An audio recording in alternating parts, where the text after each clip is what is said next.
आज एक जगह पे बैठने का इत्तेफाक हुआ तो वहाँ पे एक बुजुर्ग बैठे हुए थे जो कि अपनी बेटी की उनकी आने वाले दिनों में उनकी बेटी की शादी थी। तो मुझे ऐसी बातों से अंदाज़ा हुआ कि जैसे उनके क्योंकि उस शादी के दिन करीब आ रहे होंगे, तो मुझे थोड़ा सा अंदाज़ा बातों से हुआ कि जैसे शादी जो है वो यहाँ करना भी चाहते हैं और नहीं भी करना चाहते। लेकिन जो मुझे जिस चीज़ का बड़ा शॉक्ड हुआ सुन के, वो ये था कि मैंने उनके मुंह से, उनके जो अल्फाज उनके मुंह से 3 से 4 दफ़ा मैंने ये जुमला सुना कि अगर यहाँ पे शादी ना हुई मेरी बेटी की, या शादी यहाँ पे मैंने अपनी बेटी की ना की, तो लोग क्या कहेंगे। ये वो जुमला है जो आपने अपनी ज़िंदगी में ना सिर्फ सुना होगा, बल्कि ये कलमात आपके मुंह से भी कहीं ना कहीं निकले होंगे। और मैं हैरान होता हूँ इस चीज़ के ऊपर कि हम लोग लोगों से जितना डरते हैं, लोगों की वजह से जितना हम कुछ करते हैं, लोगों की वजह से हम अपनी ज़िंदगियाँ, लोगों की वजह से हम अपने फ़ैसले, लोगों की वजह से हम अपने आप को, और लोगों की ही वजह से हमारी पूरी लाइफ एक डिज़ाइन होती है। और सुबह से लेकर रात तक हमें सिर्फ एक ही ज़ात की फ़िक्र होती है, और वो होते हैं लोग। जहाँ पे फ़िक्र अल्लाह की होनी चाहिए, यानी आप देखें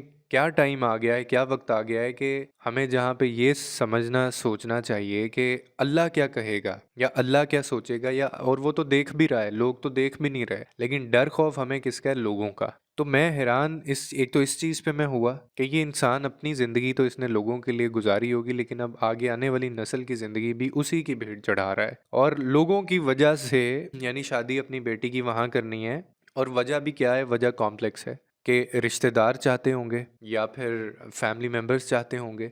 और आई एम डेड श्योर कि इसमें बेटी की जो जिसकी भी शादी बच्ची की होगी, उस बच्ची का बिल्कुल जिक्र नहीं होगा, और उस बच्ची से पूछा भी नहीं गया होगा। लेकिन लोगों से, वो लोग जिन्होंने साथ रहना भी नहीं है, वो लोग जिन्होंने ज़िंदगी साथ भी नहीं गुजारनी, वो लोग जिन्होंने आना है सिर्फ एक दिन के लिए, आना है, खाना खाना है, खाना खा के हजम करना है, 2 कदम चलने हैं और फारग चले गए। उसके बाद कोई नामो निशान नहीं है। मतलब कोई महीने बाद मिल लेगा, कोई 2 महीने बाद मिलेगा, 3 महीने बाद मिल लेगा, उनके लिए शादी की जा रही है वहाँ पे। और यानी वो बुजुर्ग जो थे, वो लोगों की फिक्र टेंशन लेके बैठे हुए थे। तो मैं तो हैरान होता हूँ कि हम लोगों को कब ये एहसास होगा इन चीज़ों का कि हम खुद ही अपनी ज़िंदगियाँ ख़राब कर रहे हैं। अल्लाह का खौफ नहीं, अल्लाह का डर नहीं। और अक्सर आप कई कुछ लोगों के मुंह से सुनते हैं कि यार मेरे से गुनाह नहीं छोड़े जा रहे, यार मेरे से नमाजें नहीं पढ़ी जाती, मेरे से गुनाह नहीं छोड़े जाते। आप अंदाज़ा लगा कर लें ऐसे शख्स का कि उसके दिल की हालत क्या होगी, उसकी ज़िंदगी में उसकी हालत क्या होगी, उसके मिजाज की, कि जिससे गुनाह ही नहीं छूट रहे, जो ये मुंह से कह रहा है कि मेरे से गुनाह नहीं छूट रहे,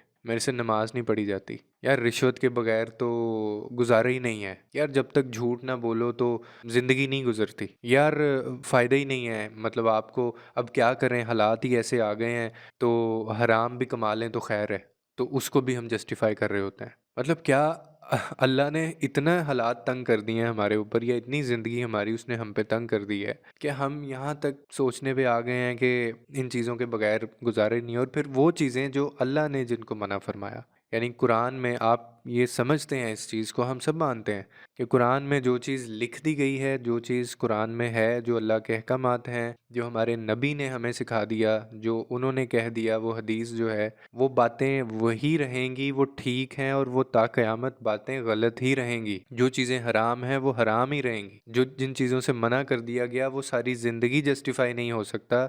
आप रोबोट ही क्यों ना बन जाएं, आप इतने मॉडर्न हो जाएं कि ताकि आप रोबोटिक वे के अंदर बिहेव करना शुरू कर दें, तो भी कुरान, अल्लाह के अहकामात, दीन, मज़हब और नबी की जो तालीमात हैं हमारे, वो नहीं बदल सकती।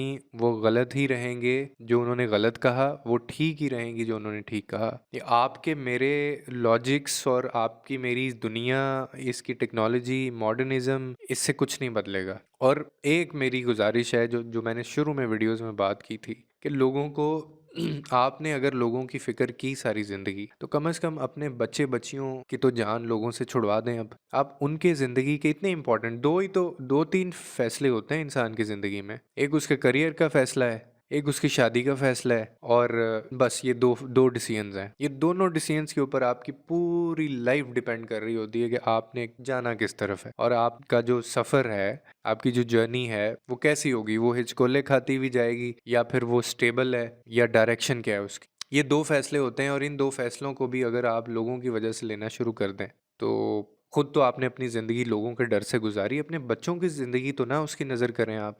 तो मैं तो बल्कि मैं जब ये बना करने लगा था तो मेरे एक दोस्त है, तो मैंने कहा यार मैं तो इस पे वीडियो बनाऊंगा जाके आज। तो वो कहने लगा कि अगर उन्होंने देख लिया तो क्या होगा। मैंने कहा वो तो फिर अच्छी बात है ना, अगर वो देख लेंगे तो अल्लाह उनके दिल में डाले ये चीज़ फिर। और वो बेचारी बच्ची जो है, जैसे कुर्बानी का बकरा नहीं होता, बिल्कुल हम इस तरह ही बलि चढ़ा रहे होते। लोग क्या कहेंगे, आप तसव्वुर करें बेटी की शादी इसलिए वहां पे नहीं की जा रही जहाँ पे वो चाहती है कि लोग क्या कहेंगे, बेटी क्या कहेगी, बेटी क्या सोचेगी, अल्लाह क्या सोचेगा, ये नहीं कंसिडर कर रहे वो, लोग क्या कहेंगे। तो ये लोग क्या कहेंगे इनको आप, अगर आपकी ज़िंदगी इसके ऊपर गुजरी है तो आपने गुजार ली, लेकिन अपने बच्चों के लिए तो ये ना करें ना। लोगों के लिए आसानियाँ पैदा करें, रब आपके लिए आसानियाँ पैदा करेगा।